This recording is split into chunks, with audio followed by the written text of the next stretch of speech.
to make a video about the Smith&Wesson M&P compact carry comp, but I went ahead and I purchased another firearm recently that I've been kind of putting through the paces, and I wanted to talk a little bit about the M&P Shield X. This is a new gun that actually just came out this year. I was able to get my hands on one. It is the manual safety version, which I don't mind, I don't use, but I have been putting this little gun through its paces to kind of see if it is a really good, viable option for a kind of combative concealed carry pistol. So far, honestly, this little gun has impressed me. And the reason I say that, when I first purchased the Shield X, and again, this is with the manual safety,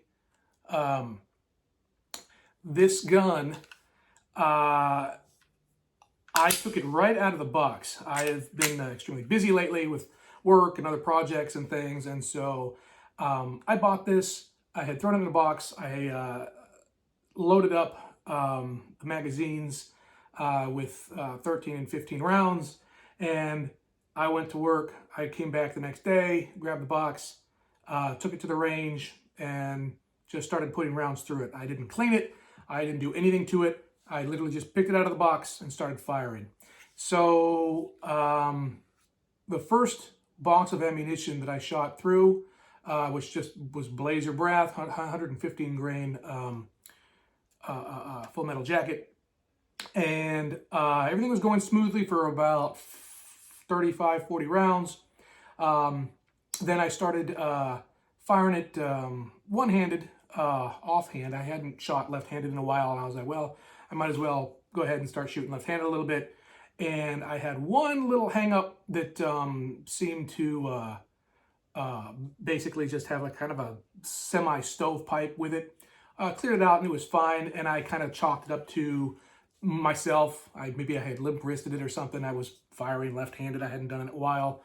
And so then I went ahead and I put in 13 and 14 rounds of the 147 grain HST jacketed hollow point that I use for my my everyday concealed carry ammunition.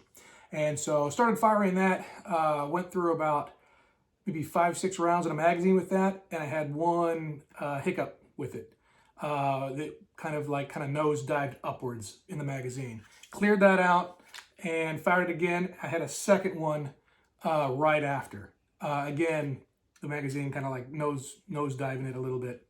So I was like, that's not good. And I took it apart, kind of looked at it. Again, I had not cleaned it. I had not lubed it. I had not done anything to it. So that was pretty much on me. They say that these guns don't have a break-in period. I think all guns kind of do a tiny bit, not to like the 500 round mark that people say that they do, but the first box of ammo, a lot of times, especially with really new guns that have tight tolerances and things like that, they're going to work themselves out a little bit, and I think that's kind of what it was doing. So I went ahead and I put the second box of 115 grain Blazer Brass through it. No hiccups whatsoever, no issues. Started firing it left-handed, right-handed, no issues. Then I got another box of the 147 grain HST hollow points, put that through, and nothing, no issue at all. So that was good. So second and third boxes were good. I wasn't convinced, and I wanted to double check and make sure that this gun isn't going to fail and there was no issue with it. It was maybe just, teething, problems when you first get out of the box. So I took it home, I took it apart, I cleaned it, I lubed it. When I took the slide off, what I noticed, and I'm going to go ahead and I'll take this off with the thing. I know that YouTube doesn't want you to take it apart, but I don't really give a shit. So when I took this apart, the inside of my slide here was completely gunked up with they have like yellow paint or some kind of like marking on the tip of the recoil spring, I guess to, you know, make people not put it in backwards, but the ends look completely different, so I don't know why they would do that. But all of that stuff had flaked off, and it was gunking up the inside of my barrel right through here. So I cleaned that out completely, took that stuff out, gave it a good, you know, deep clean, gelled it up with some high temperature grease, and I went ahead and I took it to the range the next day, and I was kind of mean to it. It was a hot day.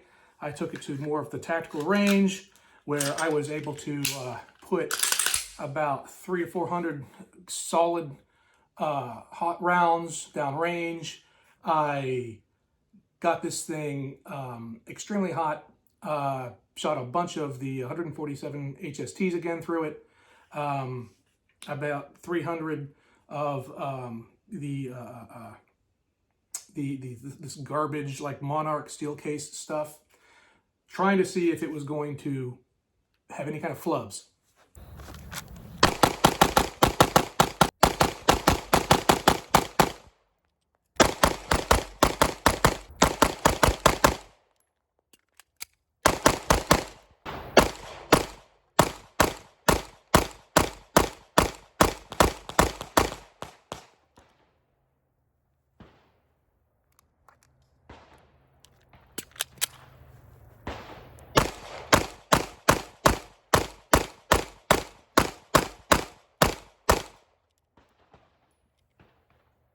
And it did not.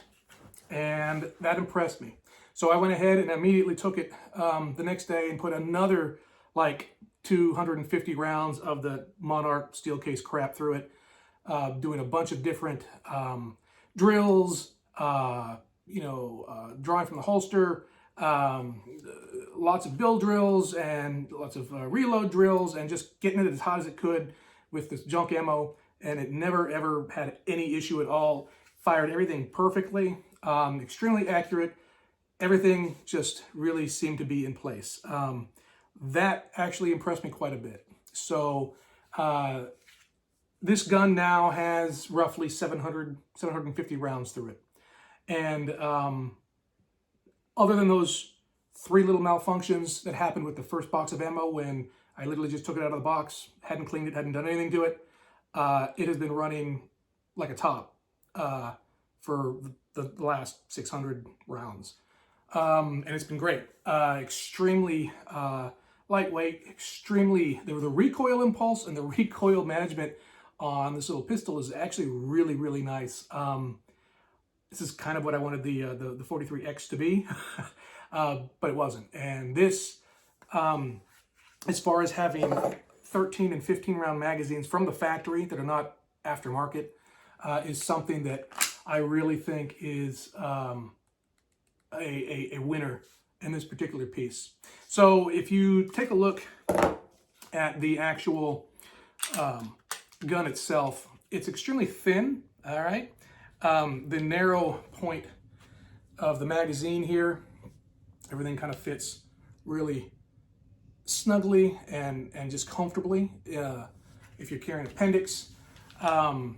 And the capacity of a gun that's this thin is incredibly workable for me, and it's something that I've really wanted. I've been trying to, you know, get the Shield Arms mags for my Glock 43X, and you know, trying to run the dagger, the mini dagger rounds in them, magazines in them. The Palmetto ones run, they don't lock back. The Shield Arms were garbage. I had the Gen 3s. So a lot of aftermarket stuff doesn't work very well, in my opinion, especially with Glock.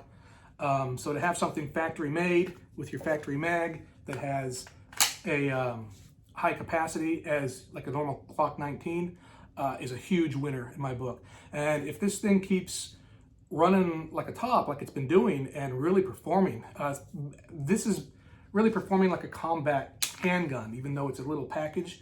And man, that's a really cool thing that they've done. So a lot of people like the Hellcat. They talk about the 365 macro. I don't like the P365. I've shot that several times, and I don't find it comfortable for me.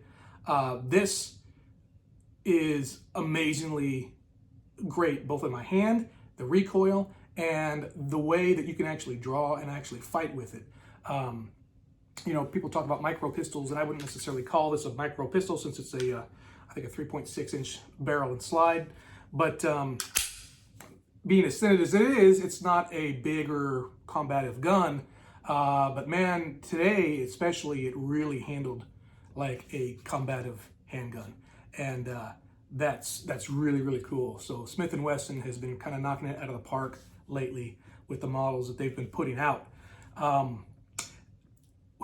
One of the things, so I took this out today. It was around 90 degrees. It was kind of dusty, so I kind of put it through the elements a little bit like that, dropping mags, getting it dirty, getting it dusty, firing hundreds of rounds through it without giving it much of a break to cool down. So this thing really performed well. One of the things I will tell you that they don't tell you about the M&Ps, the slide lever here, all right, that I think people, you know, they saw the Garand thumb videos of how it, you know, kind of was able to outdo the Glock when it was frozen and stuff like that and muddy, which is good. It gets incredibly hot when you run a lot of ammo through it. The bigger M&Ps, maybe not so much because it's a bigger, longer gun, but when I hold this up here and my thumbs are riding, you know, on a high grip this way, when this is scalding hot after, you know, 500-600 rounds in, you know, a couple of hours, I don't want to like touch it. It actually was kind of blistering my thumb a little bit. You can actually see in some of the footage where my thumb was kind of like moving off a little bit.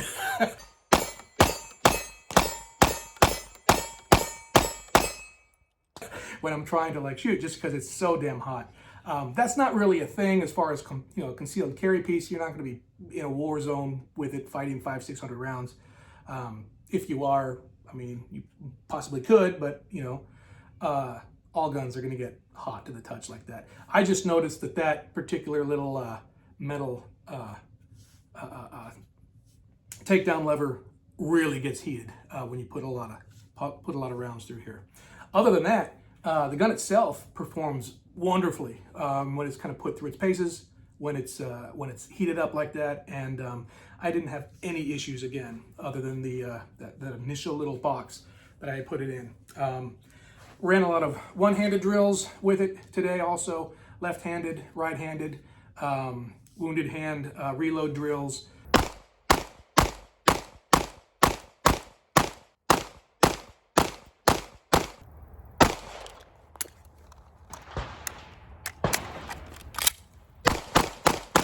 It functioned fine, perfectly. The steel night sights on the back here, you've got blacked out rears and a, probably not gonna be able to see it on my stupid like phone camera, but nice little visual front sight here that's a tritium. And the rear sights hold up great when you're racking it off your belt, one-handed. Nothing's out of place, nothing's loose.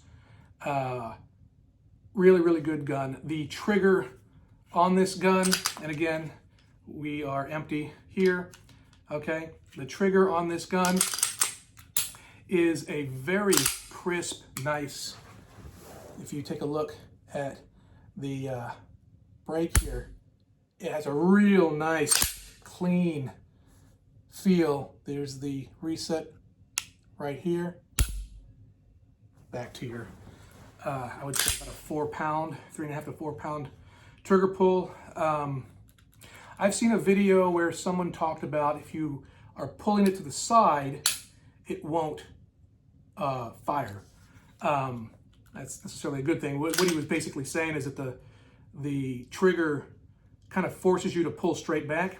I don't think that's the case, although there were times when I was firing it where I could kind of feel if I was going off to an angle, it's harder to pull that trigger, which is not necessarily a bad thing if you think about it, but the trigger itself, flat face trigger, It's a incredibly nice pull. The reset is really good, and the follow-up shots that you can make with this are really impressive. This handles very much like a bigger gun. It handles like a comped gun. I know that the gases go out this way so that they don't get into your optic. But I was surprised about how manageable the recoil of this gun actually was. So that's really it. The accuracy of it, it's again, real accurate gun. I was able to ring steel with it, from 10, 15, 20 yards at a nice little A zone steel plate.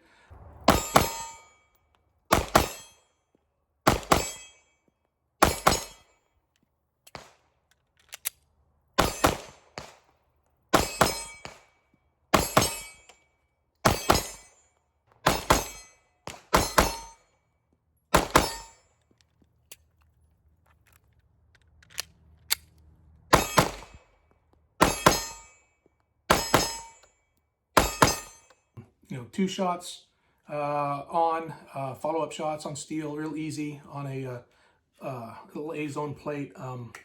Really nice, really good gun. I'm really impressed with it. This is why I kind of wanted to make this video. I've been, I haven't had it for that long. I really only got it several days ago. I've already put 700 rounds through it because it's just been a great shooter. Good job, Smith&Wesson. I'm really liking this gun. I'll get probably past 1,000. I'll start probably EDCing this pretty regularly. I'll put maybe a closed emitter red dot on it, and maybe get a little light for it. Maybe a TLR7, and then that'll be it. That's gonna do it for this video. Again, guys, Smith&Wesson M&P Shield X. I know people love their other shields, the Carry Comp Shield, the Pro, all of that stuff. I'm sure they're going to come out with a comped version of this, which means they'll come up with the comp slides too. So I'll probably get one when that comes out. I know that I believe the Performance Center Shield Carry Comp slide, it fits on this and functions. So there's always that as well. But I don't know. So far I'm impressed. Smith&Wesson, you're converting a Glock guy, so be careful. Anyway, that's the video. Really do love this gun. Hope you guys enjoyed that, and I will be back later for the carry comp itself, and I'll be putting probably another 1,000 rounds through this, and I'll give you a report. My opinion. My opinion probably doesn't matter, but thanks for watching the video anyway.